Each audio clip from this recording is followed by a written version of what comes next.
Yan po. Sa court siya lumaki. Ang pinapakain ko. Isang araw, pumunta na dito sa harapan ng bahay ko.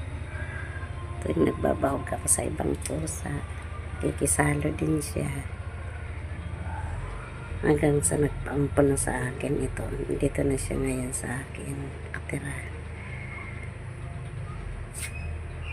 Lumaki siya sa ilalim ng sa parking lot ng barangay. Ayan. Malaking pusa po yan. 5 kilo siguro ang bigat nito. Yan po. Hello. Lanig lang. Liit na mata. Kirat po siya. Kirat. Kaya hindi niya basta-basta nakikita ang binibigay na pagkain. Hello. Ayan o.